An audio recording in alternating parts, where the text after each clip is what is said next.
Llega el 8 de marzo y, como cada año, todo el mundo habla de las mujeres. Pero, ¿sabemos de verdad qué hay detrás de esta fecha? Porque, ojo, no es una historia de flores y de feliz día, para nada. Es una historia de humo, de sudor y, sobre todo, de muchísima lucha. Así que vamos a meternos de lleno a desgranar la verdadera historia del 8 de marzo. Y aquí está la madre del cordero, ¿no? ¿Estamos ante una celebración comercial? ¿Un día para regalar flores?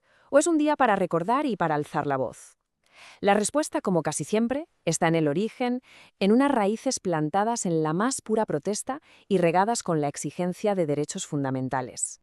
Venga, pues este es el recorrido que vamos a hacer juntos. Primero, veremos por qué es un día de reivindicación y no de celebración. Después, nos meteremos de lleno en las raíces obreras de la lucha. Luego, seguiremos la pista a cómo se expandieron las demandas. Y terminaremos viendo por qué su legado, hoy en día, sigue más vivo que nunca. Vale, vamos a empezar por lo principal. Vamos a desmontar un mito. El 8 de marzo no es una fiesta, y de hecho, nunca lo fue. Es una jornada de memoria, de acción y, por encima de todo, de reivindicación. Su origen no tiene nada de pacífico, al contrario, es pura lucha. A ver, para que nos hagamos una idea, vamos a viajar un momento a finales del siglo XIX. La sociedad de la época, la sociedad burguesa, vendía un ideal de mujer, el llamado ángel del hogar, pura dedicada a la casa y a la familia. Pero, claro, esa era la teoría. La realidad para millones de mujeres de clase obrera era otra cosa bien distinta. Jornadas de trabajo que no acababan nunca en fábricas textiles, salarios de miseria y unas condiciones que hoy nos parecerían inhumanas. Y esa contradicción tan brutal fue la chispa que lo encendió todo.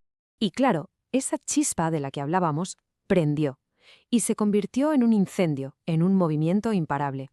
Ahora vamos a ver cuáles fueron esos momentos clave que forjaron el carácter del 8 de marzo, esos eventos que, literalmente, cambiaron la historia.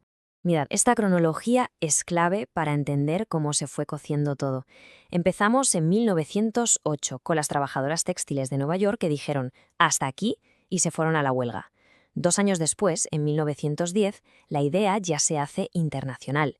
Y entonces, en 1911, ocurre la terrible tragedia del incendio de la fábrica Triangle. Murieron 146 mujeres.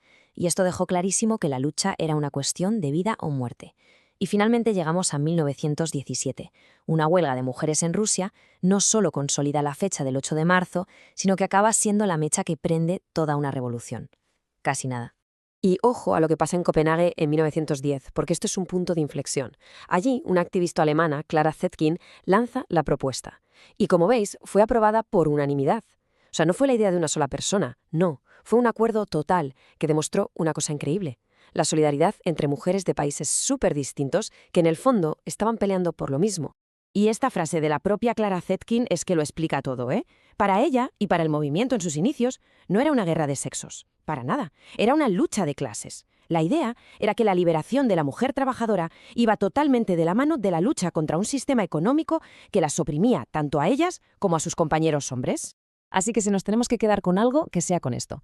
El 8 de marzo nace como una jornada de lucha obrera. Las primeras exigencias no eran ideas abstractas, que va, eran cosas súper concretas y urgentes. Pedían jornadas de trabajo justas, salarios que dieran para vivir con dignidad y, sobre todo, condiciones seguras en el trabajo, que no les costaran la vida como en la fábrica Triangle. Pero claro, la lucha no podía quedarse solo en la fábrica. Se dieron cuenta muy rápido de que para cambiar las cosas de verdad, para cambiar sus condiciones laborales, necesitaban poder político. Y así fue como la lucha saltó del taller a las urnas.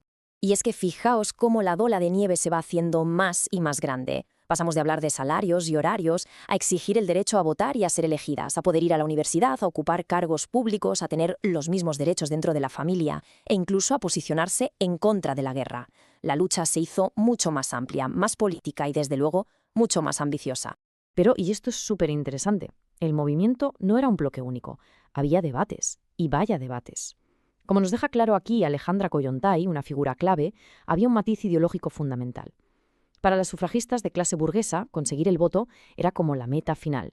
En cambio, para las socialistas como ella, el voto no era el fin, sino una herramienta más, un paso necesario en un camino mucho más largo para transformar la sociedad de arriba a abajo. Bueno, y así, con décadas de lucha a las espaldas, llegamos a 1975. Ese año, por fin, llega el reconocimiento institucional a nivel mundial. La ONU declara oficialmente el 8 de marzo como el Día Internacional de la Mujer, que, ojo, no es el principio de nada, sino más bien la consagración, el reconocimiento global a una lucha que venía de muy, muy atrás. Y todo esto nos trae hasta hoy. Y aquí viene la pregunta del millón.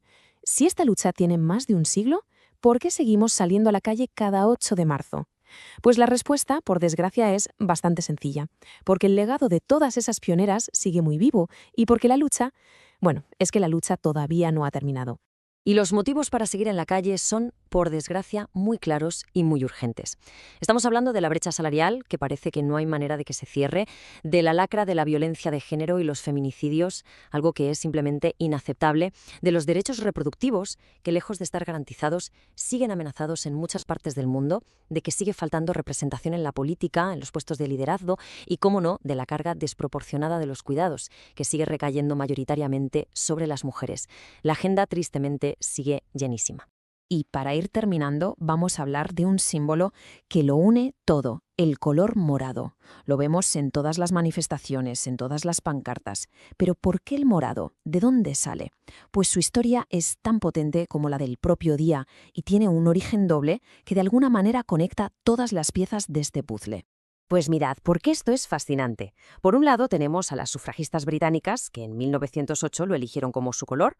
Para ellas, el morado simbolizaba la sangre real que corría por las venas de cada luchadora, un símbolo de dignidad y lealtad. Y por otro lado está la conexión, más popular, con el humo de aquel trágico incendio de la fábrica Triangle. Se cuenta que el humo salía de color morado por las telas que se estaban quemando dentro. Es increíble, ¿verdad? Un solo color que une la dignidad de la lucha por el voto con el recuerdo trágico de las mártires de la fábrica. Cierra el círculo perfectamente. Así que, la próxima vez que llegue el 8 de marzo y alguien nos diga «Feliz día», quizá podamos recordar todo esto. Que no es un día para felicitar, es un día para conmemorar, para reivindicar y, sobre todo, para seguir luchando.